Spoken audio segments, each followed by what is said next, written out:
حضرت محمود بن لبید رضی اللہ تعالیٰ عنہ کہتے ہیں کہ رسول اللہ صلی اللہ علیہ وسلم نے فرمایا، اللہ تعالیٰ جب کسی جماعت یا لوگ یا فرد کو اپنی محبت سے نوازتے ہیں تو ان کو مصائب اور پریشانی میں مبتلا کرتے ہیں، بس جو صبر کرتا ہے اس کے لیے صبر کی جزا ہے، جو ہائے واویلا کرتا ہے اس کے لیے اس کی سزا ہے۔ تو پتہ یہ چلا کہ جب اللہ تعالیٰ کسی کو اپنی محبت سے نوازتے ہیں تو اسے مصیبت اور پریشانی دیتے ہیں، تو جو یہ مصیبت پریشانی آتی پھر وہ جان ہو، مال ہو، اولاد ہو، عزت نفس پر جو بھی ہم پہ مسائل آئے ہیں، تو یہ سمجھ لیں کہ ہمیں اگر ہم صبر کر کے اس سے آگے بڑھتے ہیں تو اللہ ہمارے ایمان کو، ہمارے درجے کو اوپر بڑھائیں گے، ہمیں نکھاریں گے۔ یہ ساری چیزیں ہمارے استاذہ کہتے ہیں نکھارنے کے لیے آتے ہیں، ہمیں آگے بڑھانے کے لیے آتے ہیں، ہمیں اللہ کا قرب دلانے کے لیے آتے ہیں، ہمارے گناہوں کو معاف کرنے کے لیے آتے ہیں۔ بس ہمیں چاہیے کہ کوئی بھی سچویشن آئے ہم آہ واویلا نہ کریں بلکہ خاموشی سے صبر کریں۔ جو آہ واویلا کرتا ہے، سمجھ رہے، لوگوں کو بتاتا پھر آہ واویلا کرے تو پھر اللہ تعالیٰ اس کو پھر ناراض ہو جاتا ہے۔ دو لوگوں کو بتاتے پھر یعنی ہائے دیکھو نا میں تو برباد ہو گئی، میرے ساتھ ایسا ہو گیا، میرے ساتھ ویسا ہو گیا، میں کیا کروں، ایک کو پکڑ کر سنائے۔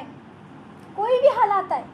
کوئی بھی حالات، شوہر خراب ہے، شوہر نے طلاق دے دی، یا شوہر مارتا پیٹتا ہے، اس نے گھلا لے لیا، وہ سب کو بتاتی پھر رہی ہے، ہائے واویلا کر رہی ہے۔ سمجھ، صبر کرے، خاموش رہے، کسی بھی اعتبار سے کوئی بھی مسئلہ ہو، کوئی بھی مسئلہ ہو، چاہے اس کی تو کوئی بھی معاملہ ہو، پھر وہ کیا کہتے ہیں مال ختم ہو گیا ہو، مال پر مصیبت آئی ہے، گھر والوں پر مصیبت ہے، کوئی بھی اعتبار سے، سمجھ رہے، دل دکھتا ہے، روتا ہے بندہ، تکلیف ہوتی ہے اللہ کے سامنے، لیکن ہر ایک کو پکڑ کر وہ دکھ سنائے، ہائے واویلا کرے تو اللہ تعالیٰ پھر اسے کیا کرتے ہیں، سزا دیتے ہیں۔ لیکن صبر کرتا ہے تو وہ صبر اس کو ایک ایسے اسٹیپ پر لے جاتا ہے، ایسے مقام پر لے جاتا ہے جہاں پر وہ سارا صبر جو اس نے کیا تھا، سمجھ رہے، اس کو مطلب وہ ساری تکلیف کا اس سے جو ہے نا بدلہ سمجھ میں آتا ہے، یعنی سکون، اطمینان دنیا آخرت دونوں میں اللہ دیتا ہے، کیونکہ اللہ ظالم نہیں ہے، اللہ آزماتے ہیں اپنے بندوں کو، ہے نا، دنیا تو آزمائش کی جگہ ہے۔ اور ایک روایت میں آتا ہے، قیس بن اشعث رضی اللہ تعالیٰ عنہ فرماتے ہیں، مروی ہے کہ آپ صلی اللہ علیہ وسلم نے فرمایا صبر اور دعا مومن کا ہتھیار ہے۔ اور ایک روایت میں ابو ہریرہ رضی اللہ تعالیٰ عنہ کی روایت میں ہے کہ اللہ کے نبی صلی اللہ علیہ وسلم نے کیا فرمایا کہ کسی مسلمان کو کوئی مصیبت یا کوئی فکر یا کوئی تکلیف یا کوئی غم نہیں پہنچتا، یہاں تک کہ کانٹا بھی اگر اسے چبھ جاتا ہے نا، مگر اللہ ان چیزوں سے اس گناہ کو معاف فرما دیتا ہے۔ ایک کانٹا بھی چبھ گیا اللہ معاف کر دیتا ہے، چلتے چلتے تھوڑی ٹھوکر لگ گئی اللہ اس پہ ہی تکلیف کو معاف کر دیتا ہے، اتنا پیار اللہ کرتے ہیں۔ تو ہمیں کوئی غم، کوئی فکر، کوئی تکلیف جو بھی پہنچی ہے اس پہ اللہ ہمارے درجات کو بلند کر رہی ہے، سمجھ لیں وہ ہمیں اونچا اللہ کی نظروں میں، اللہ کے یہاں پر ایک مقام دلانے آئی ہے، بس ہمیں شرط یہ ہے کہ صبر کرنا ہوگا۔ اللہ کے نبی صلی اللہ علیہ وسلم نے ارشاد فرمایا، جب اہل جنت میں جائیں گے تو دیکھیں گے کہ ایک مقام ہے جو بہت اونچا ہے، بڑا روشن نظر آ رہا ہے، تو جنت والے پوچھیں گے کہ یہ کن لوگوں کے لیے ہے، تو انہیں بتایا جائے گا کہ یہ ان کے لیے جنہوں نے مصیبتوں پہ صبر کیا۔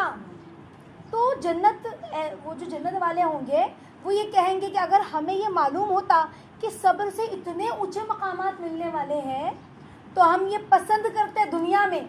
کہ ہماری کھالوں کو، یہ جو چمڑیاں ہیں نا ہماری، اس کو کینچیوں سے کاٹ دیا جاتا اور ہم اس پر صبر کرتے۔ کتنی بڑی بات ہے، کینچی سے اگر کوئی کٹے گا کیسے، دڑار کر کے انسان تل کر مرے،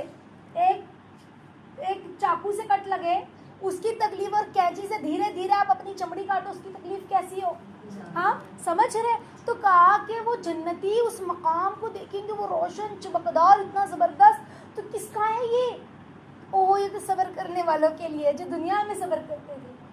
تو وہ کہیں گے کاش ہم نے صبر کیا۔ جو بعض لوگ یوں بھی کہتے ہیں، دنیا میں بعض لوگوں پہ مصیبت آتی تو بعض لوگ کہتے ہیں نہیں اللہ کو ملی تھی،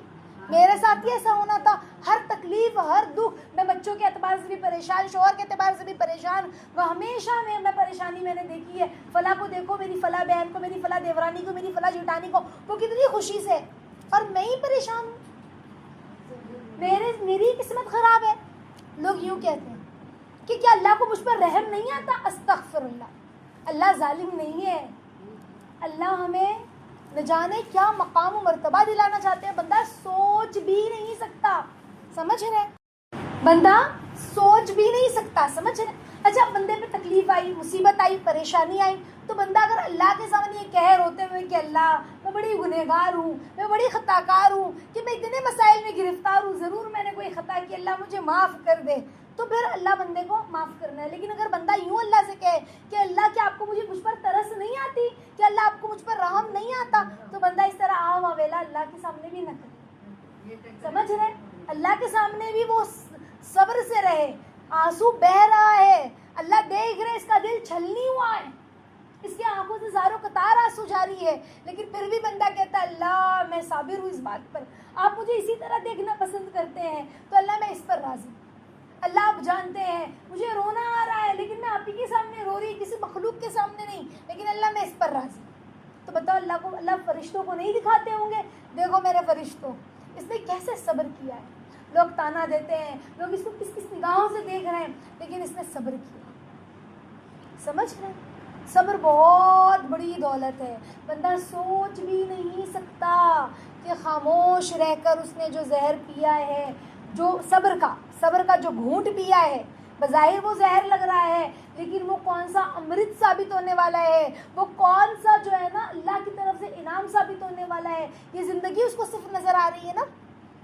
چمک دمک نظر آ رہی، اسی لیے سمجھ میں نہیں آ رہا ہے، لیکن جب مر جائے گا، جو ہمیشہ کی زندگی ہے، آخرت کی زندگی ہے، اس زندگی میں وہ دیکھے گا اس مقام اور مرتبے کو، کہ حدیث میں آ رہا ہے جس کا مفہوم ہے کہ جنتی کہیں گے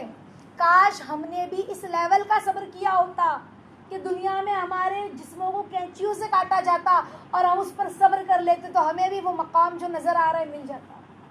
کتنی بڑی بات ہے، بولنا آسان ہے میرے لیے، سننا آسان ہے آپ کے لیے،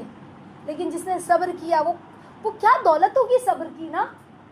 وہ کتنا بڑا کیا کہتے ہیں دل گردے کا کام ہے۔ اللہ کی محبت میں کرنا آسان ہے، یہ بات سمجھ لیں، اللہ کی محبت میں کرنا آسان ہے، تو وہ کیا بڑا کام ہوگا جس کے لیے انعام بھی بڑا ہے، کام بڑا تو انعام بھی بڑا، سمجھ رہے ہیں؟ جیسا بوئیں گے ویسا ہی تو بندہ کاٹے گا نا۔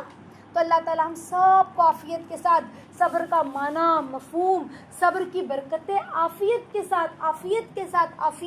عطا فرمائے۔ ہم ہمیشہ اللہ سے عافیت مانگیں، ٹھیک ہے انشاءاللہ۔ اللہ تعالیٰ ہم سب کو کہنے سننے سے زیادہ عمل کی توفیق عطا فرمائے، آمین یا رب العالمین۔